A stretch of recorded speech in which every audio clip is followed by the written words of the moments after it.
السلام علیکم ورحمۃ اللہ وبرکاتہ۔ الحمد للہ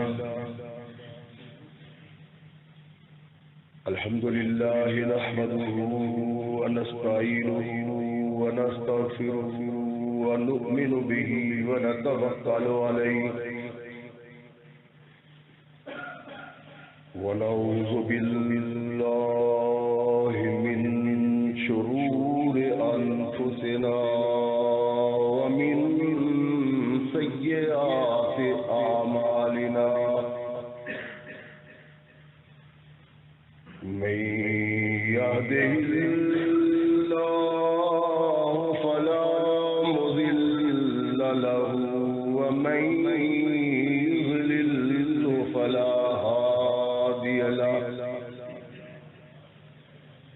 ونشهد أن لا إله إلا الله وحده لا شريك له ونشهد أن محمدا عبده ورسوله أما بعد فأحسن الحديث كتاب الله وخير الهدي هدي محمد صلى الله عليه وسلم وشر الأمور محدثاتها وكل محدثة بدعة وكل بدعة ضلالة وكل ضلالة في النار أما بعد فأعوذ بالله السميع العليم من الشيطان الرجيم من همزه ونفخه ونفثه بسم الله الرحمن الرحيم ولا تقولوا لمن يقتل في سبيل الله أموات بل أحياء ولكن لا تشعرون صدق اللہ مولانا العظیم وصدق رسولہ النبی الکریم۔ ہر قسم کی حمد و ثنا، تعریفات و توصیفات اس خالق و مالک کے لیے ہیں جس نے ساری کائنات کو تخلیق دیا اور اس کی حسن و آبادی کے لیے حضرت انسان کو تخلیق فرمایا۔ کروڑوں درود و سلام اس ہستی اقدس و مقدس پہ کہ جس کا نام نامی اسم کرامی ہے محمد۔ لاکھوں رحمتیں ان نفوس قدسیہ پہ کہ جنہوں نے سرور کائنات علیہ السلام سے اس ضابطۂ حیات کو وصول کیا اور اس کو ہم تک پہنچانے کے لیے اپنا تن من دن قربان کر دیا۔ اللہ کی یہ بہت بڑی کرم نوازی ہے کہ اس نے اس ضابطۂ حیات کو ہم تک پہنچانے کے لیے ایسے مضبوط ذرائع اور اسباب استعمال فرمائے کہ ان کی موجودگی میں ہم ببانگ دہل کہہ سکتے ہیں کہ یہ ضابطۂ حیات جو آج قرآن کی صورت میں ہمارے ہاتھوں میں موجود ہے، یہ وہی ضابطۂ حیات ہے جو آج سے کم و بیش 1400 سال پہلے نبی کائنات رسول ثقلین حضرت محمد رسول اللہ صلی اللہ علیہ وآلہ وسلم سے انسانوں کی رشد و ہدایت کے لیے نازل ہوا۔ اللہ کی اس کرم نوازی پہ ہم جس قدر بھی اس کا شکریہ ادا کریں کما حق ہو اس کا شکریہ ادا نہیں ہوتا، اس لیے کہ یہ ضابطۂ حیات وہ دستور المتقی ہے کہ اگر انسان اس سے تعلق پیدا کر لے تو یہ قرآن اس کی دنیاوی زندگی میں ایک عظیم انقلاب پیدا کر دیتا ہے، اور اگر اس کو اپنے جسم و روح پہ جاری و ساری کر لیا جائے تو یہی وہ محض ضابطۂ حیات ہے جو انسان کو دنیا کے ساتھ ساتھ عقبہ کی کامیابی کی ضمانت بھی دیتا ہے۔ مگر سرحد جو ہماری کامیابی اور کامیابیوں کی ضمانت تھا اس سے ہم نے ایسا اعراض شروع کر دیا، ایسی پہلو تہی شروع کر دی کہ آج ہم اس جرم کے سبب اپنی قسمت پہ جتنا بھی ہوئے کم ہے۔ ہماری یہ پریشانیاں، ہمارے یہ مسائل محض اس سبب ہے کہ ہم نے اپنی زندگی کے کسی رخ میں بھی اس قرآن کو پیش نگاہ رکھا۔ یہی سبب ہے کہ ہمارا دین اور ہماری دنیا انسانیت کے لیے تماشا بنا ہوا۔ اس بد نصیبی سے بچنے کے لیے اللہ کے قرآن کی طرف دیکھنا پڑے گا اور نبی رحمت محمد رسول اللہ صلی اللہ علیہ وسلم کی سنت کی طرف۔ جب تک ہم اس سے اعراض کی زندگی بسر کرتے رہے یہ پریشانیاں ہمارا مقدر ہی رہیں گی، اور جبھی ہم نے اللہ کی آواز پہ کان رکھے، محمد رسول اللہ کے فرمان کو سن کے ہمارے اندر دل کر کے جب ایسا ایمان پیدا کر لیں گے تو پھر اللہ کی رحمتیں اور اللہ کی کرم نوازیاں ہم پہ نازل ہوں گی۔ اس کے لیے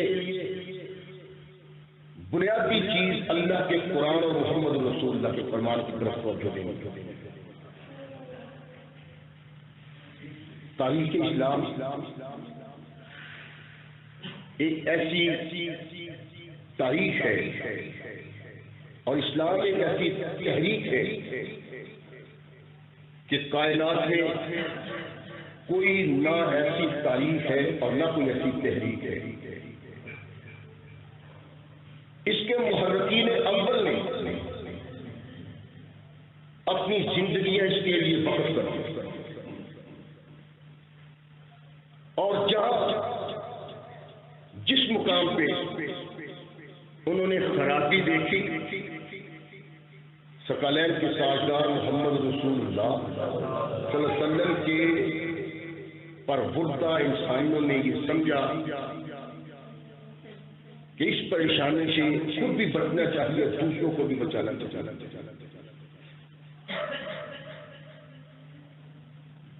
اسلام وہ تحریک تھی جس نے تمام کائنات کے باطل نظاموں سے ٹکرا کے انسان کے سامنے اصل چیز پیش کی، اور اسلام کے ماننے والے وہ تھے جنہوں نے اپنے کردار سے، اپنی عادلانہ زندگی سے ایسا انقلاب پیدا کیا کہ کافر بھی اس کا انکار نہیں کر سکتا۔ لیکن اس تحریک کی ایک بدنصیبی ہے جس کو اللہ کا بنایا ہوا مقدر سمجھ لینا چاہیے، تقدیر سمجھ لینی چاہیے۔ ویسے اگر اس سے بچنے کے متعلق کوئی غور و فکر تدبر تصور کیا جاتا تو میرا خیال ہے کہ جس بد نصیبی کا آج ہم شکار ہیں شاید نہ بنے. تحریک اسلامی طوفان اسلام کا بڑھتا ہوا کائنات کی کسی بھی قوم نے قبول نہ کیا. لیکن یہ جو تصور لے کے آگے بڑھ رہے تھے وہ تصور اتنا مقدس تھا، اتنا پاک و صاف تھا، اتنا متحر تھا کہ اس کے مطابق زندگی بسر کرتا ہوا انسان آگے ہی بڑھتا چلا جاتا ہے. کائنات کی کوئی طاقت اس کا مقابلہ نہیں کر سکتی. یہی سبب ہے کہ اسلام کی تحریک کو آگے بڑھنے سے دنیا کی تمام قوموں نے روکنا چاہا، یہاں تک کہ اکٹھے ہو کے بھی. لیکن یہ تمام کائنات کی طاقتیں محمد رسول اللہ صلی اللہ علیہ وسلم کے دین کے سامنے بند نہیں باندھ سکتے. جب انہوں نے دیکھا کہ میدان کارزار ہمیں قبول نہیں کرتا اور یہاں میدان رہتا ہے ان کے ہاتھوں میں جو محمد رسول اللہ کے دامن کو تھامے ہوا. دنیا میں ایک شاطر اور انتہائی تیز و ترہار دماغ یہودی اس فکر کو، اس تحریک کو آگے بڑھنے سے روکنا چاہتے ہیں. جب انہوں نے دیکھا کہ میدان میں کوئی بھی قوم اس قوم کا مقابلہ نہیں کر سکتی تو سازشی ذہن نے سازش کے ذریعے محمد رسول اللہ صلی اللہ علیہ وسلم کے دین کو ناکام کرنے کی کوشش کی. وہ دین کیسے ناکام ہو سکتا تھا جس کے لانے والے محمد رسول اللہ تھے اور بھیجنے والا اللہ؟ لیکن نقصان ضرور اٹھایا مسلمانوں نے اور اس تحریک کو نقصان ضرور پہنچایا. جب انہوں نے سازشوں کا آغاز کیا تو سب سے پہلے یہود و مجوس کی سازش کا شکار سیدنا فاروق اعظم رضی اللہ تعالیٰ عنہ، ان کو شہید کر دیا. اسلام کی ناؤ ڈگمگانا شروع ہوئی. پھر سمجھ گئی. لیکن یہ تحریک اس انداز سے مسلمانوں میں شروع ہوئی تھی کہ اس سے جان بچائی نہیں جا سکتی. اس میں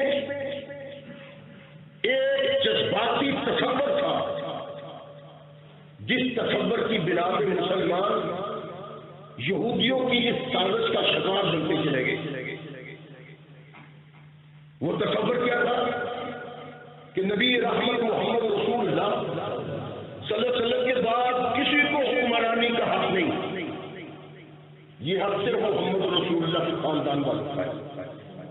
یہ سوچ کے تصور مسلمانوں میں پیدا کی اور اس میں جذباتیت پانے کے لیے ایسی ایسی احادیث کھڑی گئی کہ جن کا کوئی تصور نہیں محمد رسول اللہ. عثمان بن نورین نے اس تشریح کو ٹھہرانے کی کوشش کی اور آگے بڑھانے کی، کامیاب بھی ہوئی، لیکن سازش کی ساتھ ساتھ چلتی. عثمان بن نورین بھی ان کی ہاتھوں شہید ہوئے. علی المرتضیٰ بشر اقتدار آتے ہیں. اب وہ آگے بشر اقتدار جس کے اقتدار کے لیے یہودی اور آتش پرست کوشش کرتے تھے اور مسلمانوں کو اس بات کی ترغیب دلاتے تھے ان کا حق ہے. اب سکون آ جانا چاہیے تھا، اطمینان آ جانا چاہیے تھا، اس تحریک کو آگے بڑھنا چاہیے تھا. لیکن ان کے نزدیک کو یہ بات تھوڑی تھی کہ ان کو بشر اقتدار ہو گئی. ان کا تو مقصود اسلام سے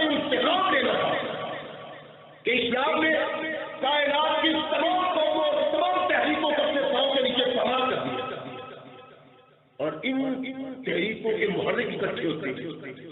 سید علی مرتضیٰ رضی اللہ تعالیٰ عنہ کو مجبور کر دیا کہ مسلمانوں کا آپس میں ٹکراؤ بنتا چلا جائے. جب یہ ٹکراؤ عروج پہ پہنچا تو انہی لوگوں نے جن نے علی مرتضیٰ کے ہاتھ سے خلافت کی بیعت کی تھی اپنے خنجر سے نبی رحمت محمد رسول اللہ صلی اللہ علیہ وسلم کے داماد کو شہید کر دیا. یہ کوئی بجھارت کی باتیں نہیں ہے، کس سے کہانی ہے. میں جو آپ کے سامنے تاریخ رکھوں گا میرے منہ سے نکلا ہوا ایک ہی کلمہ ایسا نہیں جو کلمہ غیر محتاط انداز سے میرے منہ سے نکلے. تاریخ کی کتابیں مسلمانوں کی ہمارے سامنے یہ تاریخ بتاتی ہے کہ مسلمانوں کو میدان میں نہ بچھا سکنے کے بعد سازش سے کمزور کیا گیا اور اپنی سازش کو اس حد تک آگے بڑھایا گیا کہ ان کا وہ وار جو انہوں نے اس وقت کیا تھا آج تک مسلمان اس زخم سے سسک رہے. علی مرتضیٰ کی شہادت کے بعد ایک طرف سیدنا امیر المومنین معاویہ اور ایک طرف سیدنا حسن. اب انسانوں پہ اللہ کی رحمت کا نزول ہوتا ہے. کونین کے آقا ثقلین کے تاجدار محمد رسول اللہ صلی اللہ علیہ وسلم نے فرمایا تھا کہ میرا یہ بیٹا، امام حسن کی طرف اشارہ کیا، میرا یہ بیٹا سردار ہے. کیوں؟ اس لیے کہ یہ مسلمانوں کے دو بڑے گروہوں میں صلح کرائے، یعنی یہ صلح کا سبب بنے گا. جب علی مرتضیٰ کے بعد خلافت کا تاج ان کے سر پہ رکھا گیا تو انہوں نے تدبیریں شروع کر دی کہ اس طرح مسلمان اکٹھے ہو جائیں. اور میں نے یہ عرض کیا ہے کہ یہ نقطہ نگاہ رکھنے والے اور مسلمانوں کو گمراہ کرنے والے لوگ اصل میں یہ نہیں چاہتے تھے کہ اہل بیت محمد پر سے اقتدار آئے، بلکہ ان کا نقطہ نگاہ کچھ اور تھا، ان کا مقصود ہی کچھ اور تھا. امام حسن کو جب دیکھا کہ یہ تو مسلمانوں کے درمیان صلح کرنا شروع کر دیے، انہوں نے تو یہ جدوجہد شروع کر دی. امام حسن کے خلاف بکواسیات کرنا شروع کر دیا، گمراہ کرنا شروع کر دیا. لوگ ایسی ایسی فضول باتیں ان کے متعلق کی کہ کوئی مسلمان اپنی زبان سے نکال نہیں سکتا. اور یہ یہی مسجد تھے جنہوں نے امام حسن کے ہاتھ کے خلافت کی بات کی. ان کی خلافت کا بات یہ سبب نہیں تھا کہ یہ خلافت ان کو دینا چاہتے تھے. ان کا تو مقصود تھا کہ جس طرح ہم نے علی مرتضیٰ کو ایک طرف کھڑا کر دیا تھا، دوسری طرف وہ کھڑے ہو گئے تو اسلام میں تکرار ہوا، جدال ہوا، قتال ہوا، تلوار چلی اور اسلام کمزور ہوتا چلا گیا. حضرت صلح ہوا ہے. تاریخ کبھی شیعہ کی ہو، البدایہ والنہایہ اہل سنت کے ہٹانے والوں کی ہو، تاریخ ناصر تاریخ شیعہ کی ہو یا ابن سعد سنیوں کی ہو، تاریخ جلائل عیون شیعوں کی ہو یا ابن خلدون سنیوں کی ہو، تمام تاریخوں میں یہ بات درج ہے کہ امام حسین کے خلاف انہوں نے ایسی ایسی باتیں کرنا شروع کر دی کہ کہا حسن تو خلافت کا حقدار ہی نہیں. اور پھر یہی نہیں بلکہ امام حسن کو اتنا پریشان کیا کہ ان کو جان کے لالے پڑ گئے. مورخ لکھتا ہے کہ ان کی جو لوٹیاں بالیاں تھیں ان کے زیورات چھین لیے، حسن کی مال و دولت چھین لی اور نماز پڑھتے تھے دھکا مارا مسلے سے گرا کے نماز میں بتا رہے. سیدنا امام حسن رضی اللہ تعالی تاریخ کا کوئی لفظ میرے منہ سے اچھا نہیں لگے گا جن کتابوں میں نہ ہو.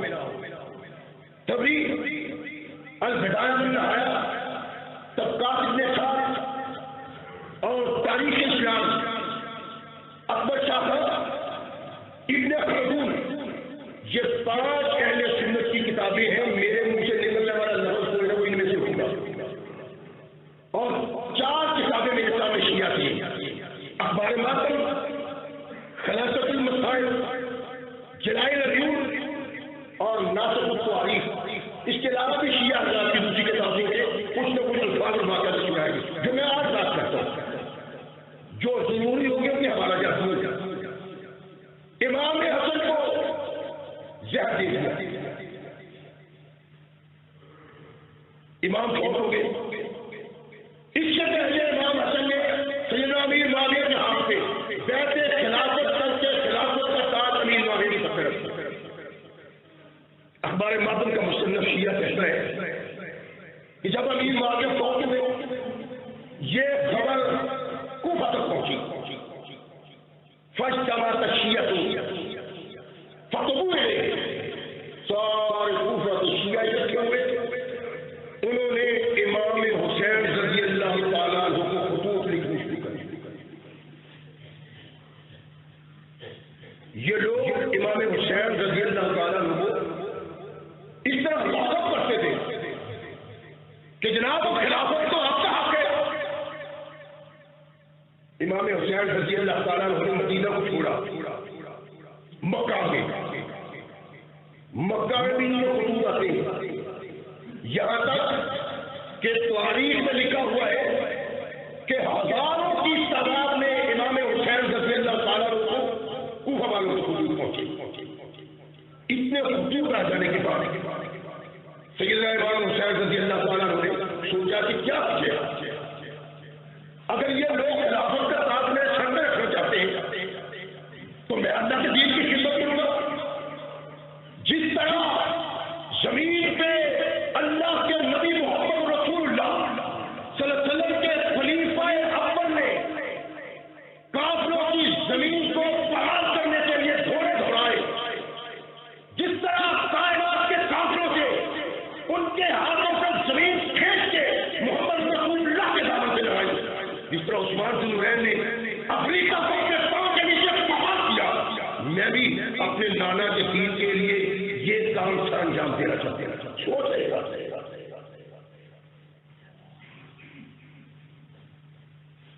ایک دن اپنے بھائی سے کہنے لگے مسلم یار کوفہ والوں کے بڑے خطوط آ رہے ہیں، میرا خیال ہے کیا ہے اب دیکھ لیا جائے. وہ یہ سچ کہتے ہیں یہ جھوٹ کہتے ہیں، تم ایسے لوگوں کو آزمانے کے لیے کوفہ کرو. امام مسلم سیدنا حسین کے کہنے پہ کوفہ روانہ ہو گئے. کوفہ وہ پہنچے، کوفہ گئے، لوگوں نے نعرے لگانے شروع کر دیے کہ امام حسین کا پیغام پر آ گیا ہے، اور کوفہ میں بیعت شروع ہو گئی. وقت کی حکومت کے حامیوں نے کہا کہ یہ سیاسی امام مسلم کو کہا کہ سمجھ میں کوئی آنے والی بات نہیں. اس انداز سے کوفی آگے بڑھے.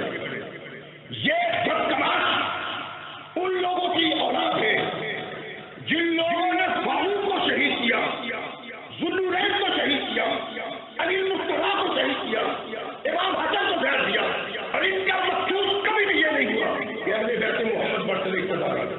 یہی تصور تھا. آئے بیعت ہوئی، یہاں تک کہ امام مسلم نے سیدنا حسین کو خط لکھا کہ 18,000 نفوس کی آنکھیں مکہ کی طرف اٹھی ہوئی ہے کہ سب محمد رسول اللہ کا نواسا ہے. اور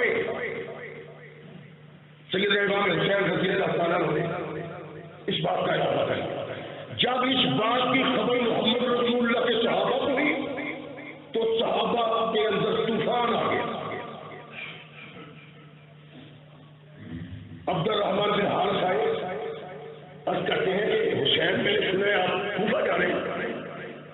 کہا پوچھا کیوں؟ جانے کا سبب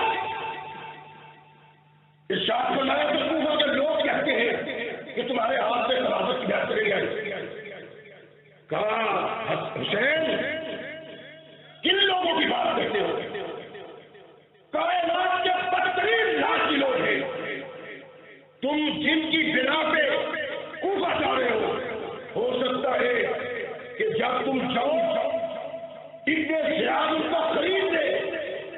جو لوگ تجھے خطوط لکھ کے بنا رہے ہیں وہی تلوار لے کے تیرے مقابلے آ اے ممکن عبد الرحمن بن حارث سیدنا امام حسین رضی اللہ تعالیٰ عنہ کی کیا ارشاد فرمایا نہیں میرا خیال ہے کہ وہ لوگ سچ ہی کہہ رہے ہیں.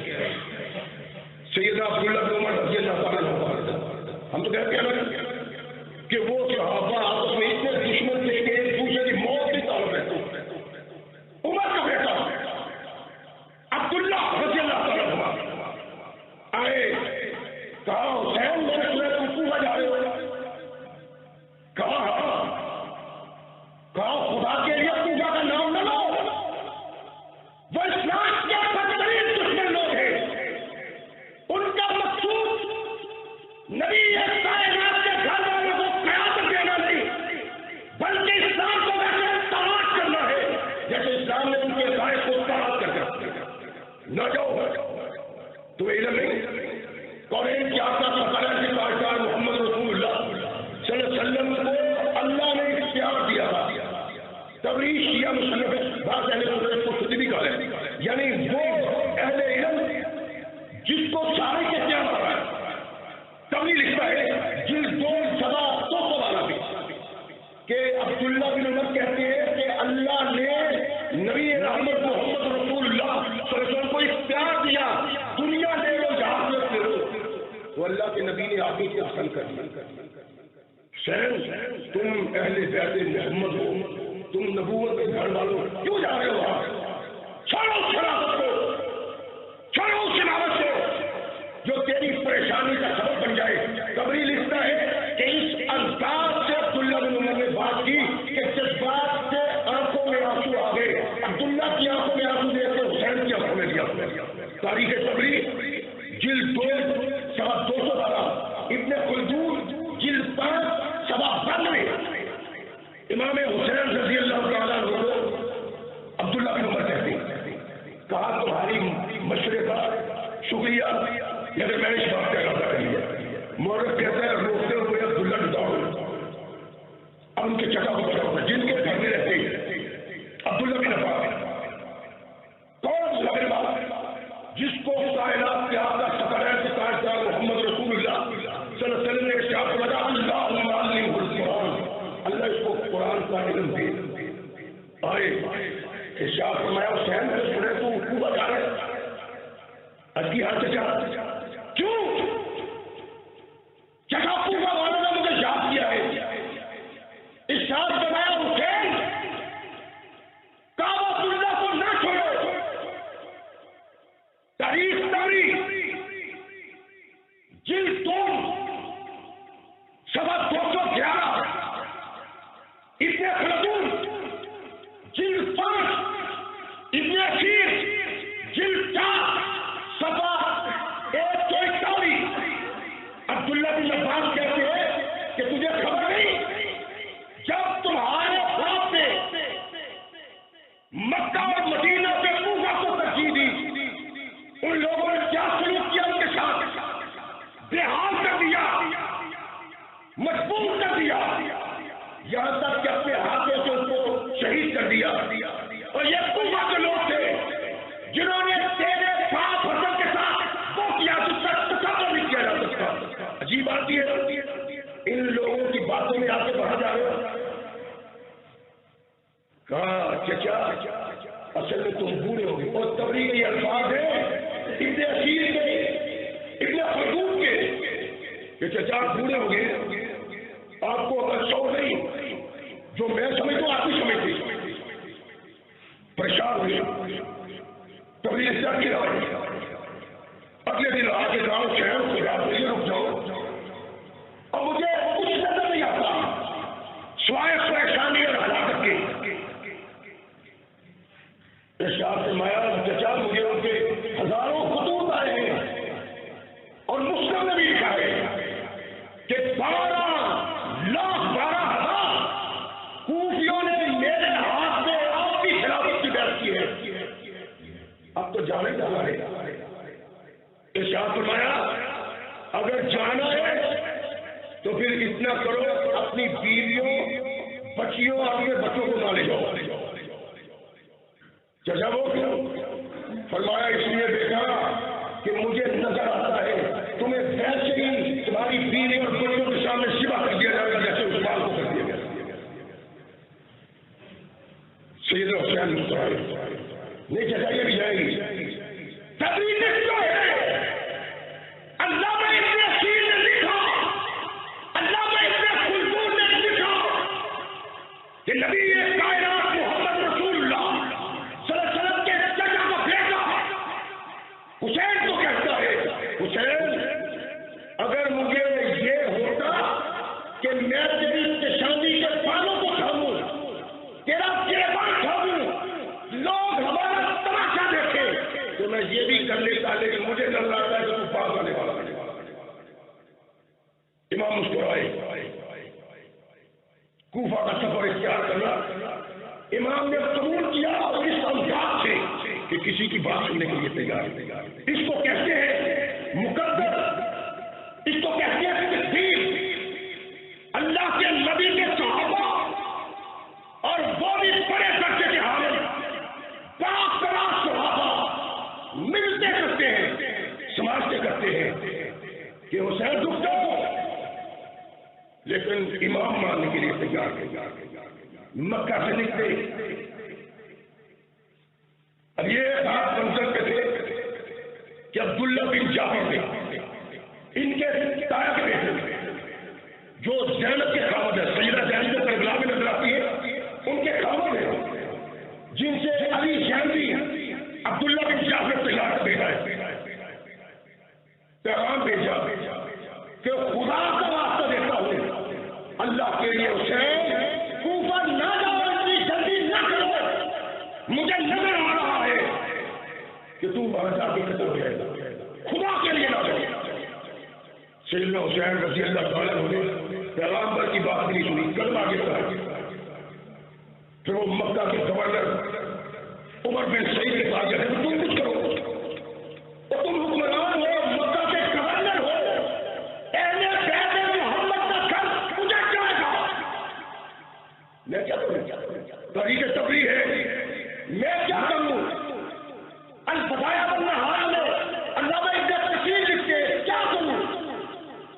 کہا یہ کرو کہ حسین کو پناہ کا خط لکھو۔ عمر بن سعید کہتا ہے کہ پناہ کا خط اپنے ہاتھوں سے لکھو، جو تم لکھو گے میں دستخط کر دوں گا۔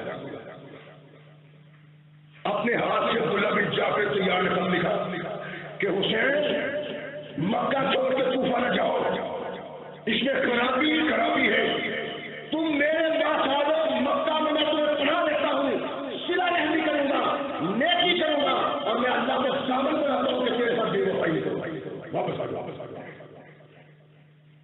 اور عبداللہ کہتے ہیں اپنے بھائی کو بھی ساتھ دے تاکہ ان کو اعتماد ہو جائے، اپنے بھائی یحییٰ کو بھیجا۔ سیدہ حسین نے اس خط کو تحریر کو پڑھا، ارشاد فرمایا نہیں، اب میں جانے کا ارادہ کر دیا، جاؤ لو، آگے بڑھے تو کوفہ سے عربی کا بہت بڑا شاعر فرق تک آ رہا ہے، ارشاد فرمایا کہاں جا رہے ہو؟ آج کی میں جناب حج کے لیے جا رہا ہوں۔ فرمایا کہاں کیا ہو؟ کوفہ سے، کوفہ کے حالات کیا ہے؟ کوفہ کے حالات کیا ہے؟ اور کی سرکار کوفہ کے لوگ آپ کے ساتھ ہیں، لیکن تلواریں ان کی ابن زیاد کے ساتھ۔ امام حسین رضی اللہ تعالیٰ نے ایک کلمہ کہا تھا جسے ملا باقر مدرسی شیعہ نے جلال میں درج کیا ہے کہ امام صاحب نے فرمایا کہ اختیار موت و زندگی کا مقدر اللہ کے ہاتھ میں ہے، جو اللہ کرے گا۔ آگے بڑھتے ہیں، عبداللہ بن مکی آگے لیا، سرکار کہاں جا رہے ہیں؟ ارشاد فرمایا میں کوفہ جا رہا ہوں۔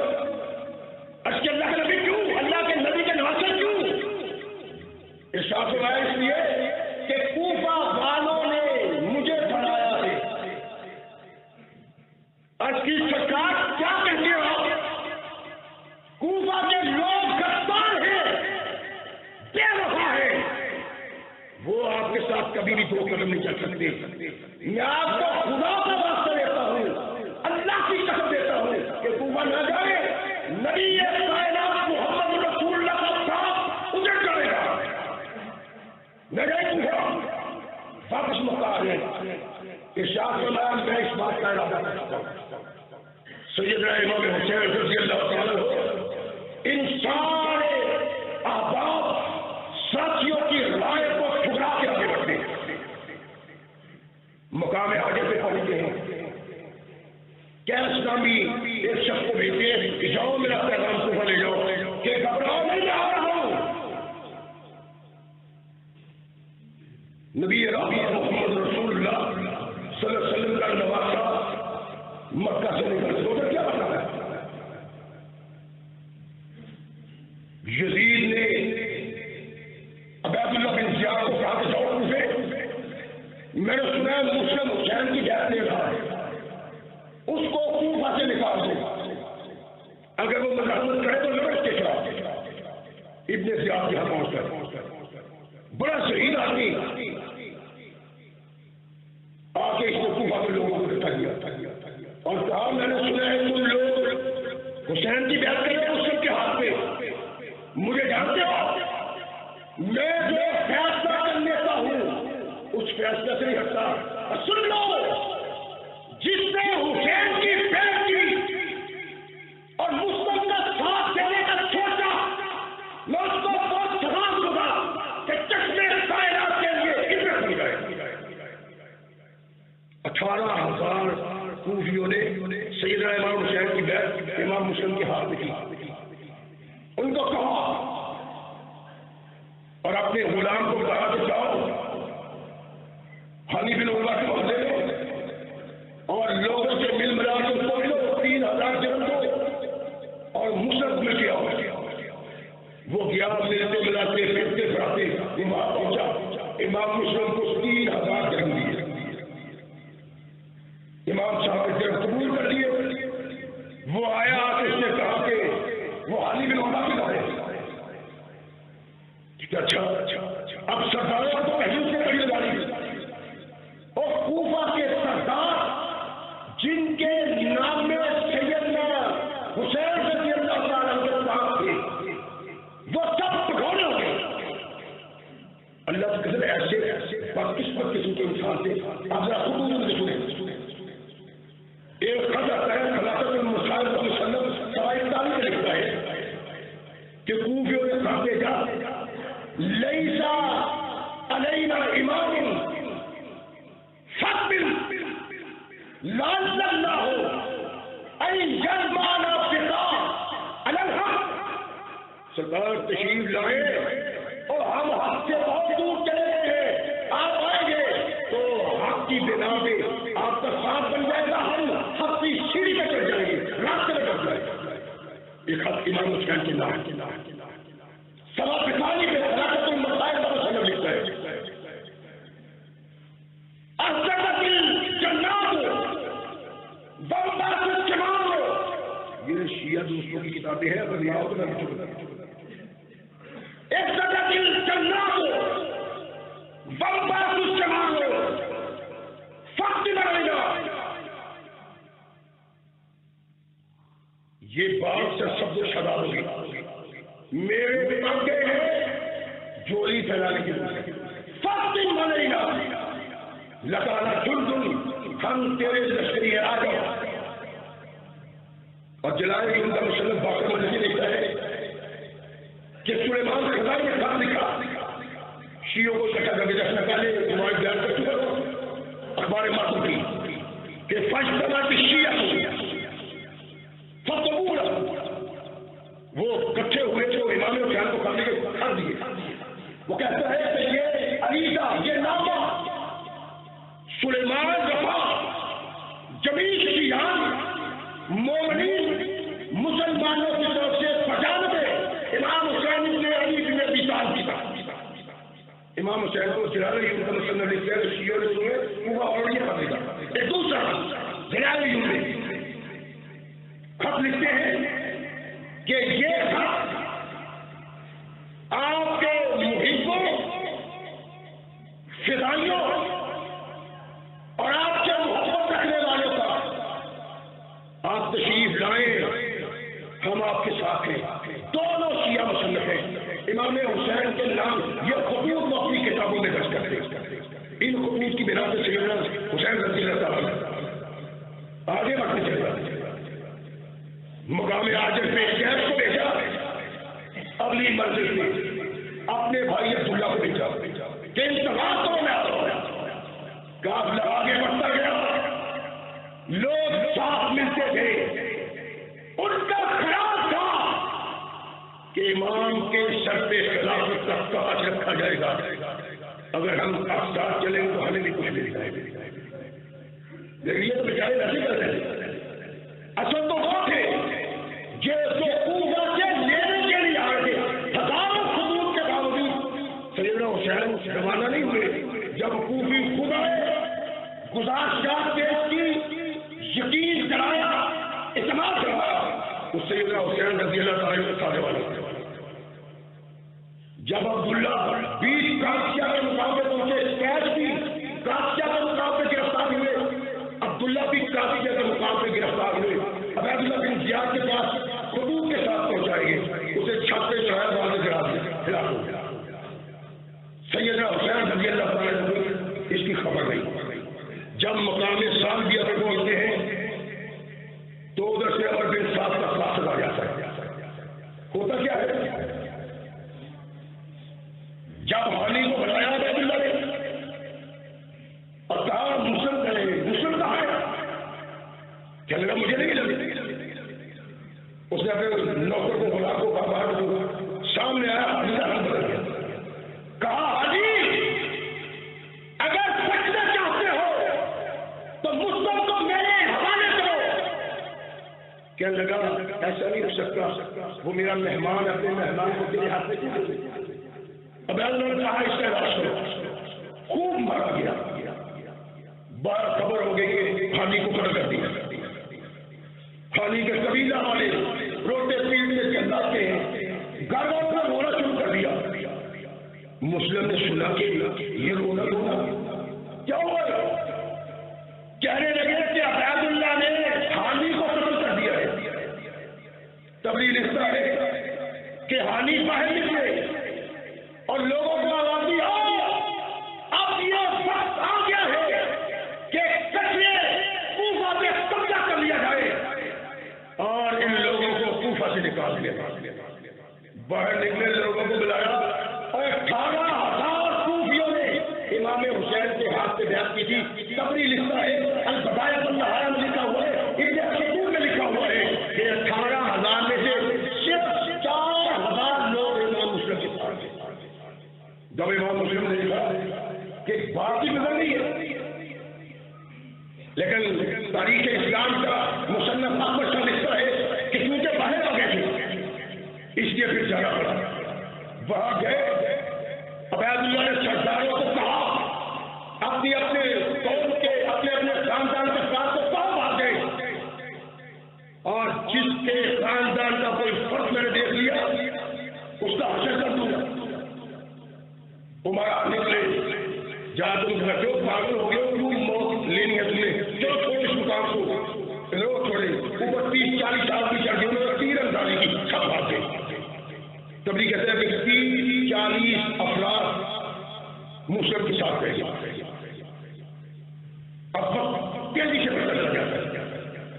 امام مسلم کچھ ہی وقت کے بعد یکو طرح ہو جاتے, یہ بھی رفتہ رفتہ نکل جاتے.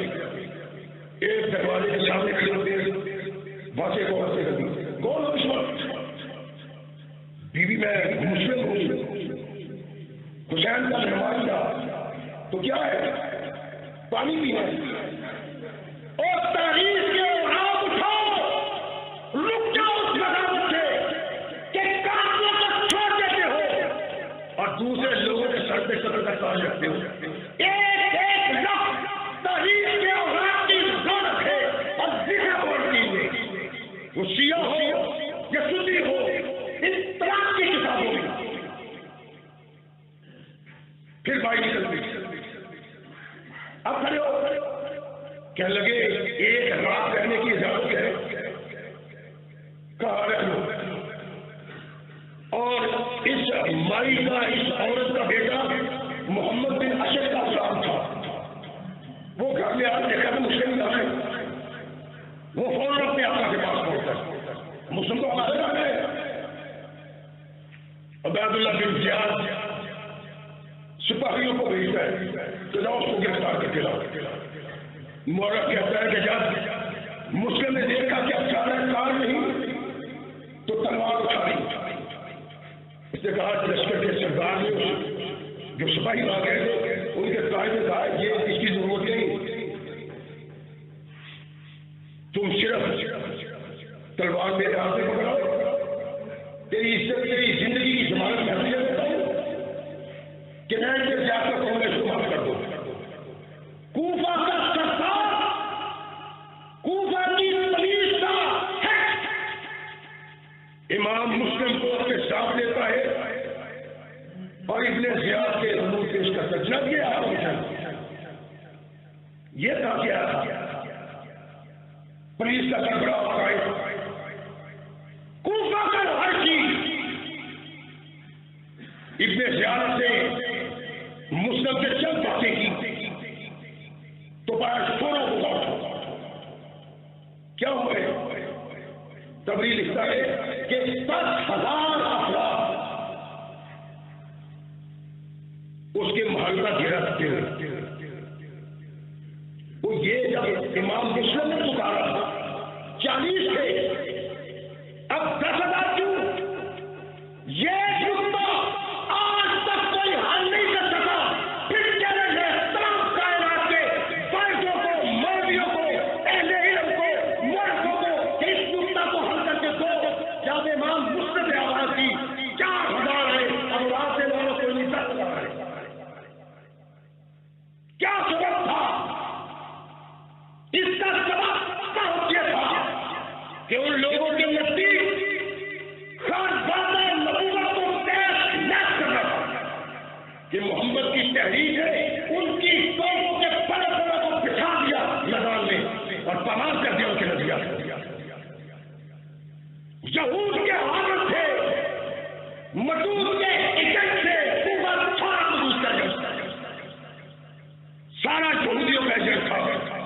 اور اتنے سبا نے جو کردار کوفہ میں ادا کیا تھا, کسی بھی صوبے میں وہ کردار لانے کا سزا یہودی جس نے یہ تحریک کھڑی 10,000 افراد.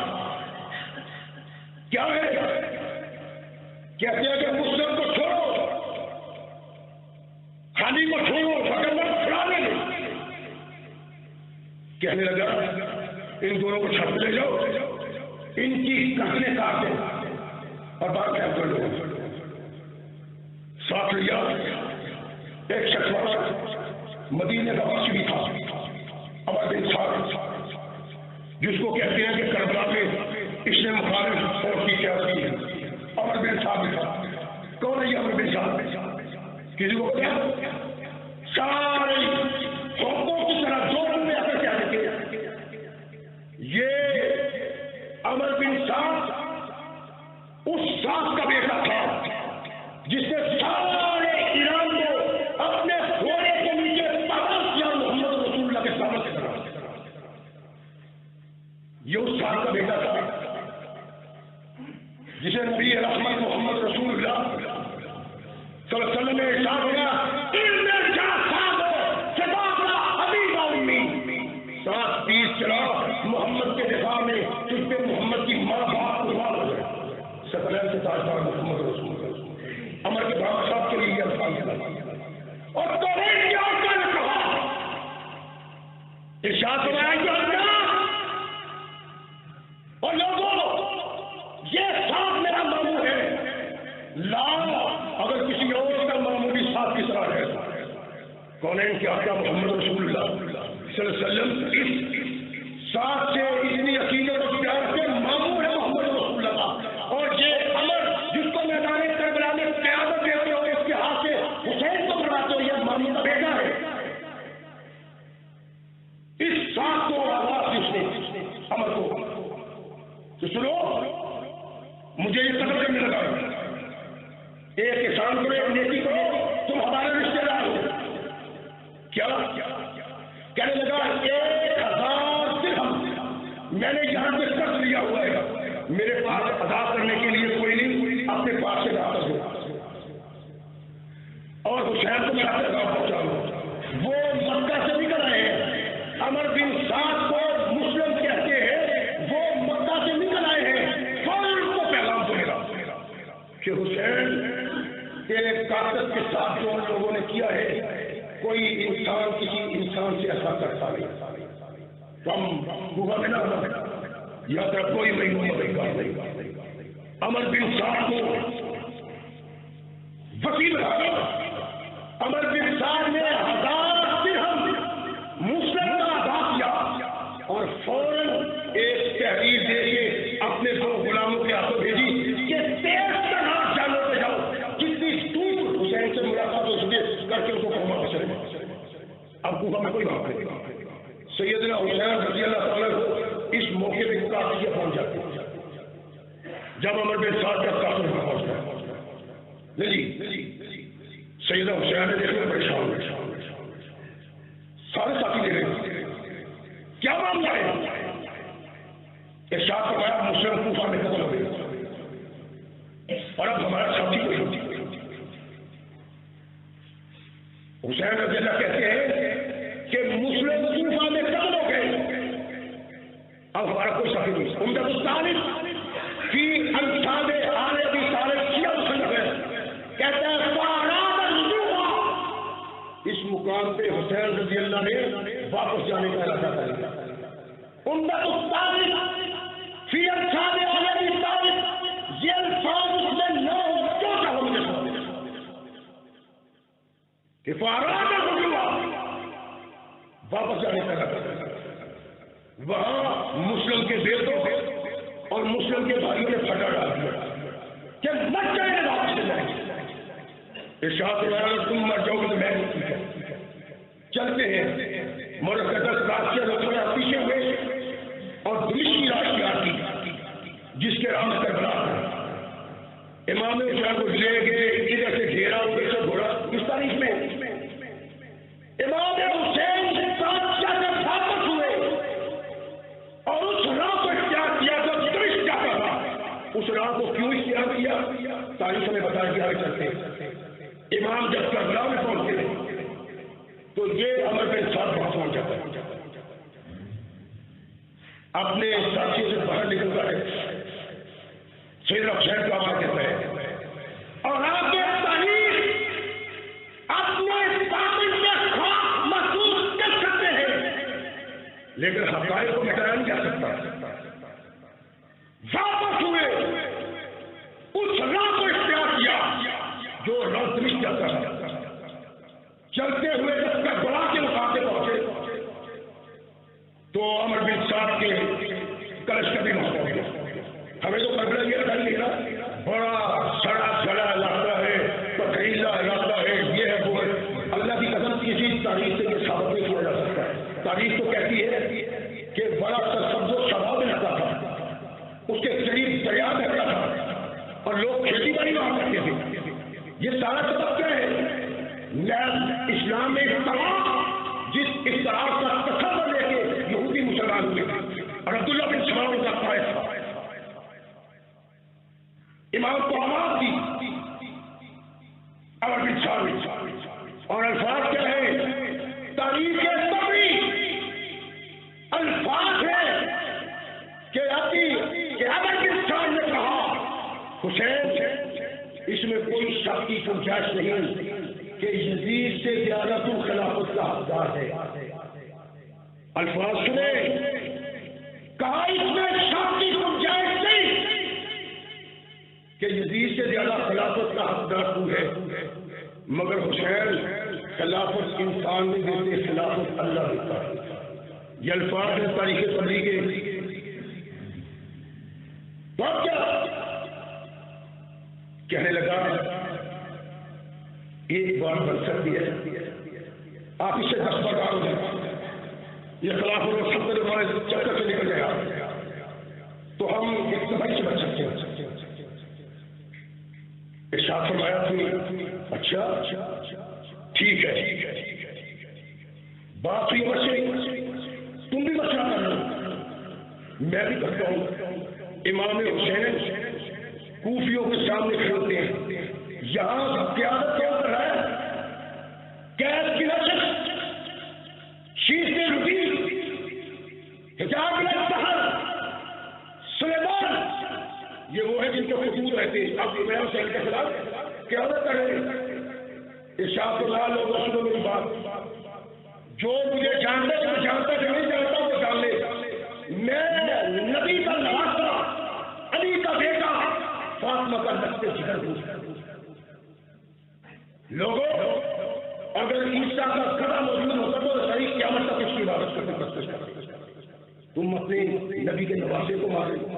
مورخ کہتا ہے کہ کوئی اثر نہیں ہوا اس کا۔ امام صاحب سے دوسری ملاقات، اور سب سے بڑی بات یہ ہے جتنی نمازیں سیدنا امام حسین نے کربلا میں ادا کی ہے، عمر بن سعد امام حسین کی قیادت میں ان کی امامت کی نماز ادا کرتا تھا، باقی بھی امام سے کہا کہ فرمائے، ارشاد فرمایا تین میری شرطیں ہیں، واپس جانے دو یا کسی طرح سے نکل جانے دو یا مجھے یزید کے پاس جانے دو۔ یہ تین شرطیں تمام سنی بڑی بڑی تاریخوں میں اور تمام شیعہ تاریخوں میں، تمام بڑی بڑی شیعہ تاریخوں میں اور تمام سنی تاریخوں میں مولوی انکار کرتا تھے، فائز انکار کرتا تھے، چلنے پھرنے والے کہتے تھے اس کا کوئی حل نہیں، تاریخ سے ان الفاظ کو نکالا نہیں جا سکتا۔ چیلنج کرتا ہوں، اگر کوئی یہ ثابت کرے کہ یہ گفتگو نہیں ہوئی جو چاہو بتاؤ۔ عمر بن سعد انتہائی خوش ہوا، انتہائی خوش، فوری عبید اللہ بن زیاد کو لکھا کہ حسین نے یہ شرائط رکھی ہے، اور مورخ طبری کہتا ہے کہ عبید اللہ بن زیاد کا چہرہ بھی کھل اٹھا، کہنے لگا اللہ تیرا شکر ہے کہ حل نکل آیا۔ لیکن وہاں شیور موجود تھا، کہنے لگا عبید اللہ اگر حسین چلا گیا تمہیں شدید کے پاس تیری عزت نہیں رہے گی، عزت اسی میں ہے کہ وہ پہلے تیرے ہاتھ بیعت کرے۔ قاصد آ گیا کہ وہ کہتا ہے پہلے میرے ہاتھ میں بیعت کرو۔ سیدنا حسین کہتے ہیں مرنا گوارا ہے، لیکن اس کے ہاتھ میں بیعت گوارا نہیں، ہو رہے مشورے، چل رہے مشورے، اور عمر بن سعد کوشش کرتا ہے کہ کوئی حل نکل آئے۔ الناس کا تاریخ شیعہ مصنف لکھتا ہے جو عمر بن سعد اب مقابلت حسین شرح سے کمال تھا کہ یہ اس لیے ہو رہا تھا کہ عمر بن سعد نہیں چاہتا تھا کہ حسین کا خون ہو۔ ناسک التاریخ شیعہ کی یہ الفاظ اس میں درج ہے اور روشن چاند کی طرح چمک رہے ہیں کہ تو عمر بن سعد آج مقابلت حسین طرح سے بقدام تھا کہ انتہائی نفرت کرتا تھا اور ناپسند کرتا تھا کہ حسین کے ساتھ قصاص ہو، اس لیے جیت و جہد کرتا ہے۔ اور تاریخ اسلام کا مصنف اکبر شاہ کا لکھتا ہے کہ عمر بن سعد نے کوشش کی کہ یا حسین مان لے اتنے زیاد کے ہاتھ میں بیعت کرنا، یا اتنے زیاد مان جائے کہ بیعت اس کے ہاتھ میں رہے۔ امام حسین دمشق ہے، کوشش کر رہا ہے، اور تازیانہ شہادت میں حیرت گیری نے لکھا ہے کہ صلح صفائی کا کام جاری تھا کہ فوج پہ حسین کے ساتھیوں نے حملہ کر دیا۔ یہ کون تھے؟ کربلا کے وہ بدتراش جنہوں نے امام حسین کو مجبور کر کے کربلا لائے، اور ان کے ہزاروں خطوط ان کے پاس تھے۔ انہوں نے سمجھا کہ اگر صلح ہو گئی خطوط ننگے ہو جائیں گے، اس کا جو انجام ہوگا وہ انسان کے سامنے حکومت کے خلاف ہے۔ انہوں نے کیا کیا؟ ادھر حملہ ہوا، اور یہاں تو پہلے انتظار تھے وہ کیس بن اشد، شیش بن ربی، حجاب بن الطہر، یزید بن حارث، اور یہ لوگ خط لکھنے والے تھے، فوج میں موجود تھے، فوراً اٹیک کیا۔ اور جب بات ختم ہوئی تو سیدنا حسین رضی اللہ تعالیٰ عنہ کے ساتھی شہید ہوئے۔ اور تبری ایک بڑے شیعہ ابو مخلص کی روایت سے لکھتا ہے کہ راوی کہتا ہے میں نے کربلا کے میدان میں جب خواب عمرہ ختم ہوئی دیکھا کہ عمر بن سعد کی آنکھوں سے آبشاروں کی طرح آنسو جاری ہے، آنسو آنکھوں سے گر گر کے اس کی داڑھی گر جاتی ہے۔ امام حسین کی شہادت کی خبر سنی، یہ سوچ کے تصور تھا آخر سبب کیا تھا، اور شہادت کے بعد کو بھی تو جاننا چاہیے۔ اس کائنات میں کوئی اتنا مظلوم نہیں جتنا مظلوم عثمان ذو النورین ہے، اور عثمان ذو النورین کے بعد اگر عرش کی آنکھوں میں مظلوم دے کر وہ محمد کا نواسا حسین ہے رضی اللہ عنہ، شہید کیا اس پاکستانوں نے جن کی سوچ یہ تھی، جن کا فکر یہ تھا، جن کے خیالات یہ تھے کہ مسلمان آپس میں متحد ہو کے نہ بیٹھ سکتے۔ فاروق کو شہید کیا، اسلام مضبوط ہی رہا، عثمان کو شہید کیا، اسلام مضبوط ہی رہا، علی کو شہید کیا، اسلام مضبوط ہی رہا، حسن کو شہید کیا، اسلام مضبوط ہی رہا، اور حسین کو شہید کیا۔ اللہ کی ناراضگی آئی کہ آج تک مسلمان آپس میں اکٹھے ہو کے نماز نہیں پڑھتے۔ یہ بدنصیبی ہے اس مظلوم کے شہادت میں خون میں ہاتھ رگڑنے کی کہ آج تک کس طرح سے انتشار ہے۔ مظلومیت کی انتہا، ایک آدمی لڑنا نہیں چاہتا، مقابلے نہیں کرنا چاہتا، وہ لڑائی میں آپ کو ٹھنڈا کرنا چاہتا ہے، اور شرائط رکھتا ہے کہ ان شرائط میں سے کوئی معلوم کوئی بھی معمول آپ ان شرائط میں کسی شخص کا انکار نہیں کر سکتا۔ تو یہ ہوا کیا، ان بدنصیبوں کی بنا پہ جو تاریخ کا سیاہ چہرہ ہے، جس شمر بزرگوں میں شمر کی بین ام خلیل علی مرتضیٰ کی بیوی ہے، اور عباس علمبردار جن کو کہتے ہیں ہاتھ کاٹے ہوں گے، یہ شمر کا بھجا ہے، عثمان شمر کا بھجا ہے، جعفر شمر کا بھجا ہے، عبداللہ شمر کا بھجا ہے، اور یہ پانچ ہی بھائی میدان کربلا میں شہید ہوئے، پانچ ہی بھائی میدان کربلا میں شہید ہوئے۔ چار شمر کی غیر ام بنین کے بیٹے تھے، چار بھی، لیکن انہوں نے کہا نہیں، جن کے پاس جن کہہ دیا کہ نہیں بات آگا، کہا جن کے پاس حسین کے لیے پناہ نہیں ہے، اس کی پناہ لینے کے لیے ہم بھی تیار ہیں۔ سوچ تھی، تصور تھا، ایک فکر تھا، اس فکر کو قائم رکھنے کے لیے اللہ کے نبی محمد رسول اللہ صلی اللہ علیہ وسلم کے نواسے نے اپنی جان کو قربان کر دیا۔ نہیں کرنی ہے بیت اللہ کی جان کی آپ کو، نہیں جھکانا سر، نہیں جھکایا، قبول کی شہادت، اور یہ بتلایا کہ جو حق و سچ کا نظریہ انسان قبول کر لے، جان اپنی قربان کر دے، لیکن نظریے سنا ہے، باقی کوئی نظریہ نہیں تھا، کسی نظریے سے کوئی چیز نہیں۔ تین شرائط انہوں نے پیش کر دی تھی، واپس جانے کی، مسلمانوں کی کسی سے ہاتھ پہ جانے کی، دمشق یزید کے پاس جانے کی، اسلام والی بات تو ختم ہوئی، اس لیے کہ اللہ قرآن میں کہتے ہیں اور محمد رسول اللہ کے فرمان میں کہتے ہیں، جب میدان قتال میں جاتا تو پیٹ سے دکھاتا۔ سیدنا علی مرتضیٰ رضی اللہ تعالیٰ عنہ کا یہ بیٹا اللہ کے نبی کا نواسا صلح چاہتا، لیکن ان بدکردار لوگوں نے جو اسلام کو تباہ کرنا چاہتے تھے، مسلمانوں کو سیرا کرنا چاہتے تھے، اپنی بدنصیبی کے سبب جو ساتھ سے انہوں نے طے کیا وہ اس میں سے وہ بھی بھیڑ گئے، یہاں تک کہ چند لمحوں میں امام حسین ان کے ساتھی شہید ہو گئے۔